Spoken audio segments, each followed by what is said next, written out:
The life and sad ending of Joan Rivers. Joan Alexandra Malinsky, known professionally as Joan Rivers, was born on June 8, 1933 in Brooklyn, New York, to Russian Jewish immigrants Beatrice and Meyer C. Malinsky. She had an elder sister named Barbara Waxler. Rivers spent her early life in Prospect Heights and Crown Heights in Brooklyn, where she attended the progressive and now defunct Brooklyn Ethical Culture School and Adelphi Academy of Brooklyn, a college preparatory day school where she was co-chairman of her school due to her past experiences in theatrical activities. Within 2 years, she performed in the school cavalcades, and in 1949, age 16, she was the vice president of the dramatic club. She graduated from the Adelphi Academy of Brooklyn in 1951 at 18. In her adolescence, Rivers relocated with her family to Larchmont, north of New York City. Rivers was overweight throughout her childhood and adolescence, and that it had a profound impact on her body image, which she would struggle with throughout her life. She attended Connecticut College for 2 years before transferring to Barnard College, where she graduated in 1954 with a BA in English Literature and Anthropology. Before entering show business, Rivers worked at various jobs, such as a tour guide at Rockefeller Center, a writer, proofreader at an advertising agency, and a fashion consultant at Bond clothing stores. During this period, agent Tony Rivers advised her to change her name, so she chose Joan Rivers as her stage name. During the late 1950s, Rivers appeared in a short off-Broadway run play, Driftwood, co-starring Barbra Streisand. It ran for 6 weeks on playwright Maurice Tay Dunn's apartment on 49th Street in New York City, according to an interview in Adweek. Rivers performed in numerous comedy clubs in the Greenwich Village area of New York City in the early 1960s, including The Bitter End, the Gaslight Cafe, and the Duplex.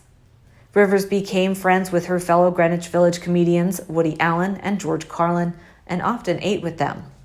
She also describes working in the Village alongside noted musicians as Bob Dylan, Barbra Streisand, Carly Simon, and Simon and Garfunkel. Between 1963 and 1964, Rivers, along with Jim Connell and Jake Holmes, was in the cabaret act Jim, Jake, and Joan. A 1964 appearance at the Bitter End resulted in their appearance in the motion picture Once Upon a Coffee House, which was also Rivers' first big screen credit. She also made an appearance as a guest on the television program The Tonight Show, originating from New York, hosted at the time by Jack Paar. By 1965, Rivers had a stint on Candid Camera as a gag writer and participant. She was the bait to lure people into ridiculous situations for the show.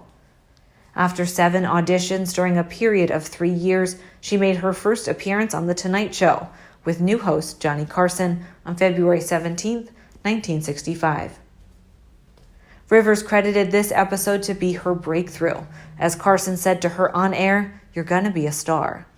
Following this appearance, she became a frequent guest on the program and a close friend of Carson.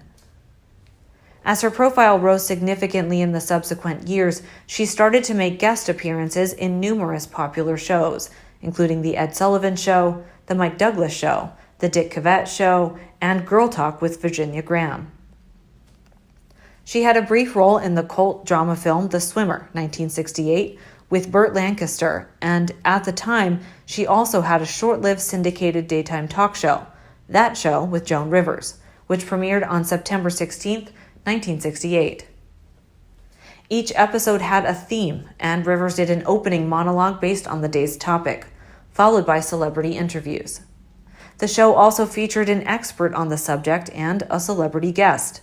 Johnny Carson was her first guest. In the middle of the 1960s, she released at least 2 comedy albums, the Next to Last Joan Rivers album and Rivers Presents Mrs. Phyllis and Other Funny Stories. By the 1970s, Rivers continued to be a prominent fixture on television. Along with her other guest spots on the late-night circuit, she also made appearances on The Carol Burnett Show, had a semi-regular stint on Hollywood Squares, and guest starred in Here's Lucy.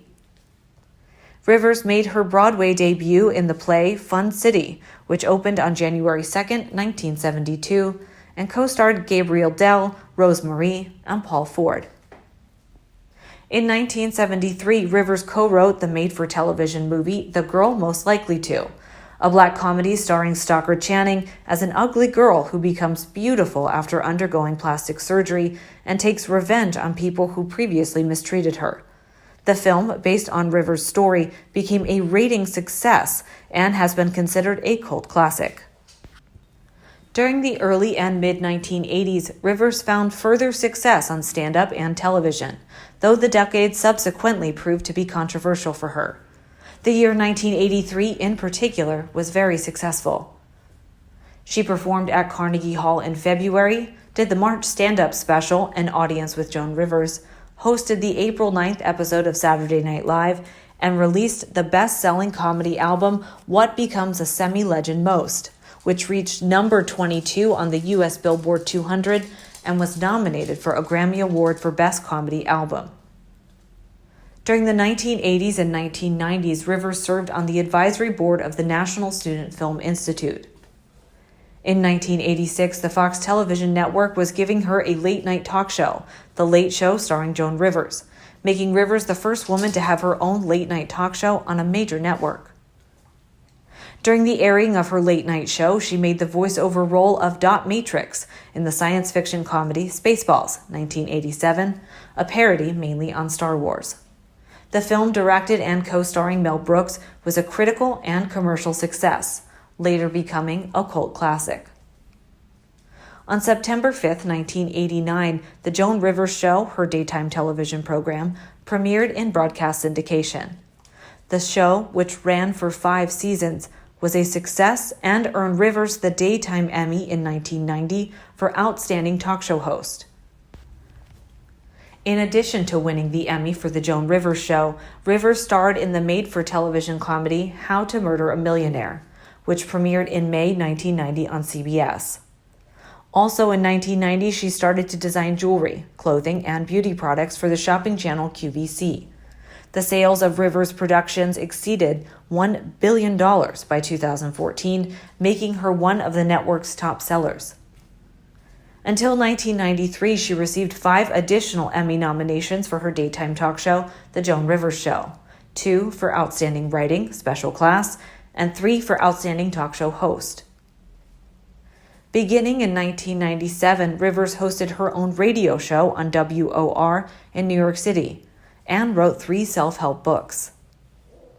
Rivers was a guest speaker at the opening of the American Operating Room Nurses San Francisco Conference in 2000, and by the first part of the decade, she continued to host the awards red carpet for the E! Channel.